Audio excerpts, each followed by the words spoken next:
cure cancer. And so for me, on one hand, I was killing myself with food. And so to call home and say, hey, look at what I've done, look at where I've gotten, there was so much shame and guilt for me. Well, how are you killing yourself with food when you're like a size 2, 1, 0 right now? Like, I mean, at that point, right, I was basically had this horrible relationship with food. It was really, really awful. So I was like using food as this like source of evil, and like, you know, like every time I went to sit down, it wasn't this like beautiful experience and the food was nurturing. It was like, oh, I can't eat today. And so you would go the opposite, you just wouldn't eat. So that was the opposite. So I had developed a series of eating disorders during my modeling years. So it was this very huge disconnect where on one hand I had grown up in a world that was very holistic, and then on the other hand it was that, you know, food was, you know, this very awful experience. And so for me, you know, also the connection in the community was all in the fashion world, all in the modeling world. Like,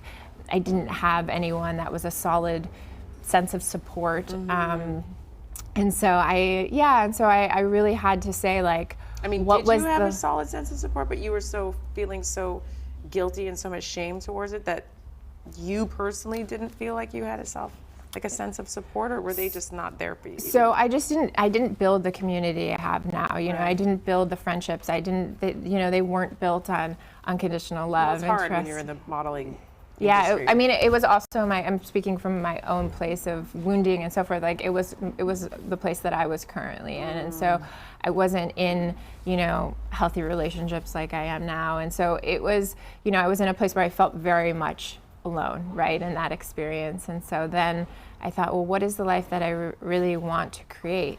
What is the life that I really want to have? And so taking that step and saying, okay, like, rebuild. I left. I turned off all my social media accounts. I started studying nutrition. This was about 9 years ago. And and during that time too, your apartment caught fire. Yes. I mean, paint that picture in your life, and then we'll move up from there. But I want to really know, like, how bad it was. I think when it rains, it pours, right? Like, oh, I know. Everything goes wrong at once, because it's like, I have the strong belief that if you don't wake up, the universe is just going to keep throwing stuff at you until it gets your attention, and it's like, okay, it's time, wake up.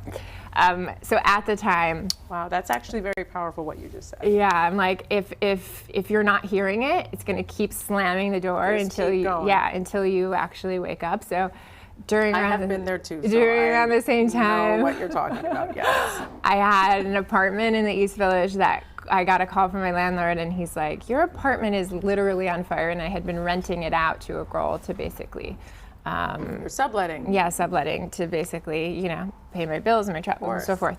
We all did that living in New York. Yes, I did it too. Yeah. So I lost, you know, last security. I lost most of my stuff. I lost, you know, a place to live, my actual like apartment that I had secured in New York City that I had been living in for quite some time. And so like overnight, I just lost a significant amount of income. And I remember even in that state being like, everything will be okay. You just have to take one step at a time. Yeah. And so I was transitioning out of my career. I went back and studied real estate. I didn't know what I wanted, but I just knew if I kept moving in the right direction. And the universe kept testing me. The universe was like, modeling job would show up, an old agent would call, you know, a friend would say, hey, there's this job opportunity.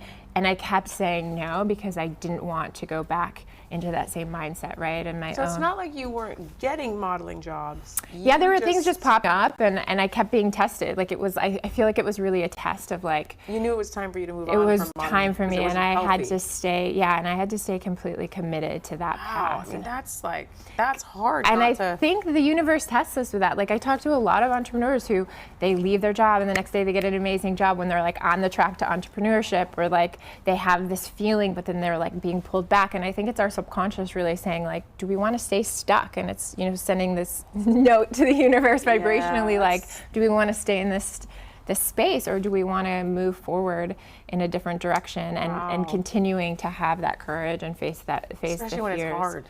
Yeah, when it's hard, it's like, and when I've really learned that like having a good support system of humans around you changes everything and shifts everything. And that's been one of, you know, the greatest blessings moving to LA, just building community. It's been. So what was that thing that you know, you go from feeling like you have nobody because you're just drowning in shame, and you've lost a lot financially. You're getting modeling calls here and there, so you're sort of being pulled in that direction, but you know there's something better for you out there. What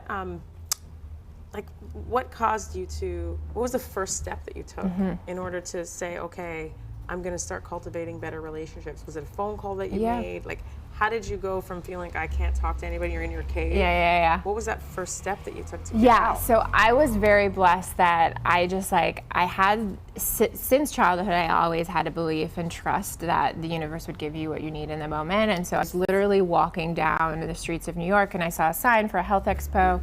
And it just was intriguing to me. And then so I walked in and then I saw a man in the back.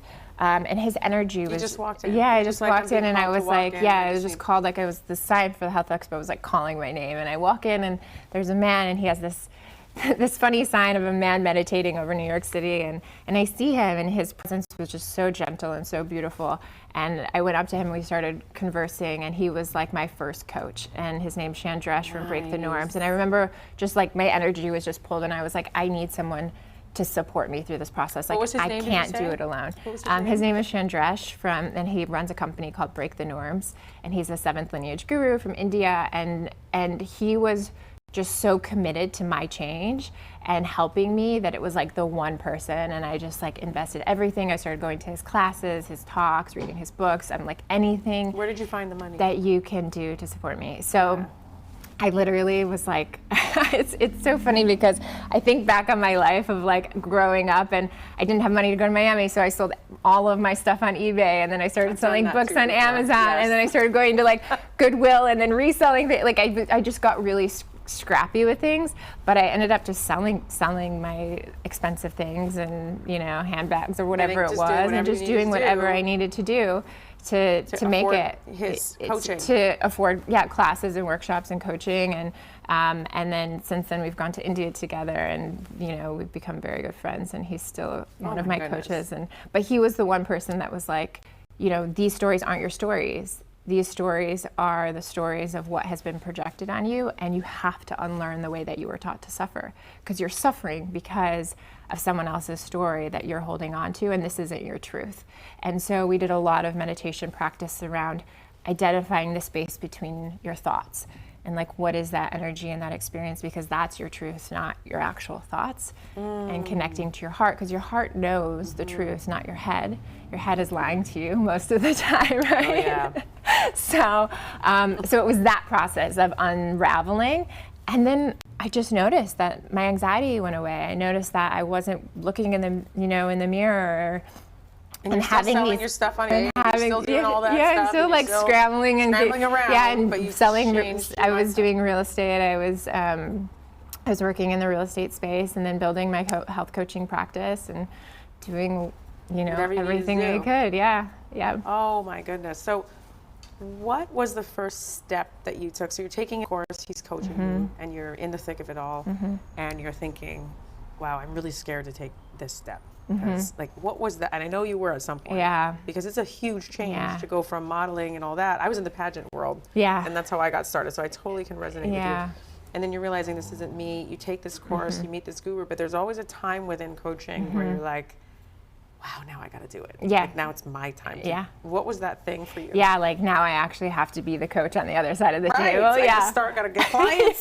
That's what it is for you. Or I got to do this. Like, it's hard. Yeah. So I started teaching people about nutrition based on what my father had learned curing himself of cancer. So I started holding workshops and just educating people on green juice and healthy living. What was your first one like? And like, what was your very first? It was all about prevention. So like, it was called Introducing Wellness. It was this idea of introducing wellness to corporate women who, might not be aware. And where did you? Yeah, so I started doing them in like Lole and Athleta and like different. Oh, in different stores. Different stores around New York. And I had found another woman who we started running retreats together. And so it was just this gradual process of hosting these events and really talking to women. And then some of them became my clients. But I was mostly talking about nutrition. And what was so interesting was there were moments where I was like, I'm talking about nutrition, but yet I feel like a fraud because there's still anxiety living in my body.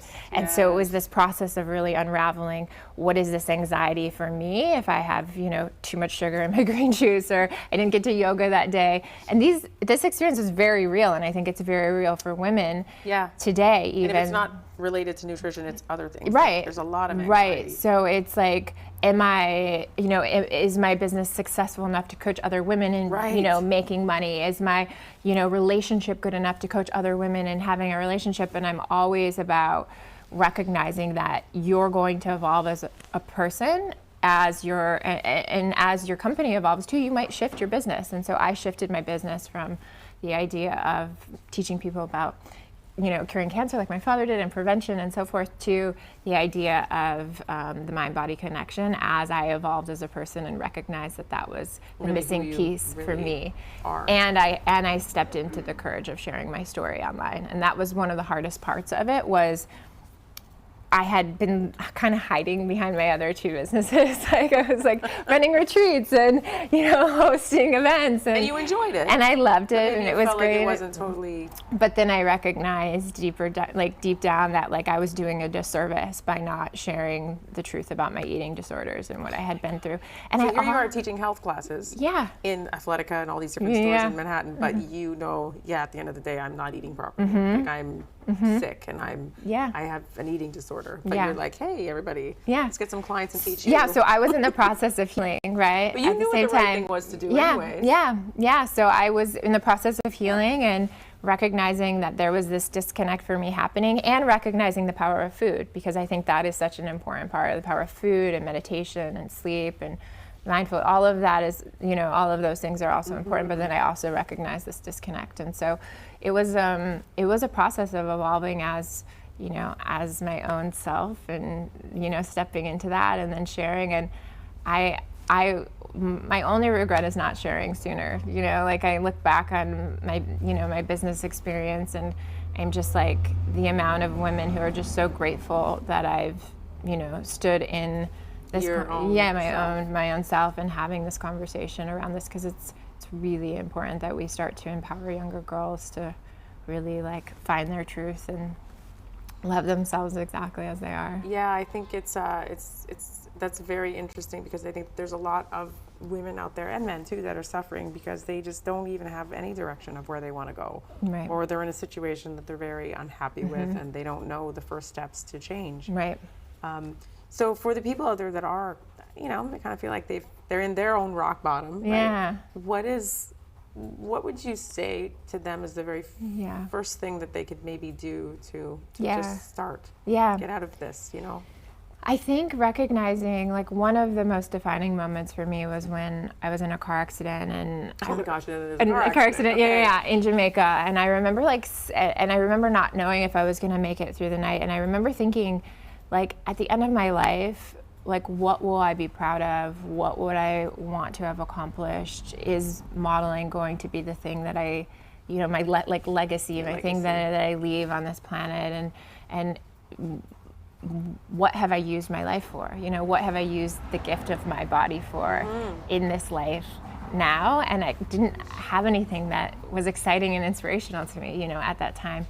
And so that was kind of one of the pivoting moments. And so I think just thinking about, you know, I always do this exercise where I write a letter to if I'm 111 years old, to myself now.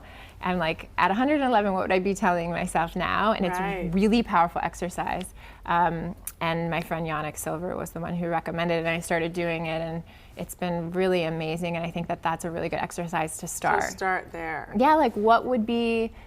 Or the real you, your higher self. Yeah, like your higher self. Like, yeah. Like, what would they be telling you right now? It's probably like, get out of the relationship, get out of the career. Like, none of this matters. It's all an illusion. Like, it's about finding your purpose and your vision and the things that light you up and bring you joy. I mean, we only have so much time, and I think that's the one thing. That was the one thing Chandresh was very specific about. He's like, you only have so much time on this planet. Nothing is guaranteed. Like, why continue to live in suffering when there's an answer? And so sometimes we have to dig very, very deep yeah, for we those have answers. to dig. And sometimes we're forced to do like a hit literally. Sometimes the universe just like for me it was there. it was like apartment, car accident, like everything. Yeah.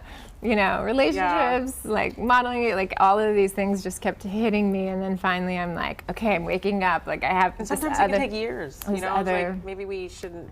For those of you out there listening, like, don't be so hard on yourself. It can take months. It can take years to figure this out. But at least you're moving forward. Exactly. Right? So paint the picture of your life now.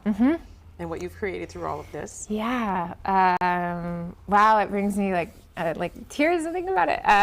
Yeah. So today, you know, I just get to wake up every day and work with amazing women. I get to work with women all over the world that are shifting their relationship with food in their bodies. I have this beautiful community that my husband and I have built here in LA of all these different entrepreneurs, and we bring them together for collectives. I have a really beautiful group of friends, and in a couple of different masterminds that feel very supportive. And nice.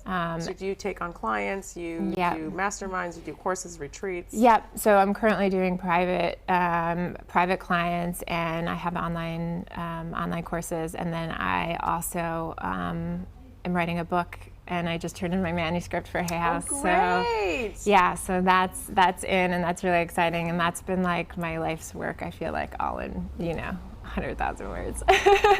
Amazing. So these are the things that come out of some really, really tough times. And just continuing to hold the vision. And I had no idea how I would get here 10 years ago. I had no clue, but I just kept trusting that the universe would open and open and open. And I think when we, we don't trust, that's when we find ourselves in the space of not opening, right, and not moving forward. But when we we just say, I trust that what I am meant to do on this planet will be, and let it go. It comes. I'm here for a reason. Yeah. And it will reveal itself in due time. Yes. So incredible. Well, thank you so much. Thank you so much. I loved this interview. I have a million more questions I could ask you, but anyway, all right. So you can binge watch all of the episodes at lifemasterstv.com and on the EverTalk app and on Apple TV and on Roku. Thank you so much for coming. Thank you so much for having me. Yes. So much fun. Oh, and check out the Life Masters TV podcast on iTunes. Your episode will be up actually in just a few hours. And thanks for coming. Yeah, thank you so much. Another episode of Life Masters. Thanks for listening. Yay, that was amazing. Have you ever had an interview like that before? Not as much about my past, which was great. I loved it. Yeah, it was so good. Good. That was amazing. Thank you. Oh, Hi, how are you? so honest. Amazing, So yes. honest. So that's what we want for this, and so thank you. Yeah, of course.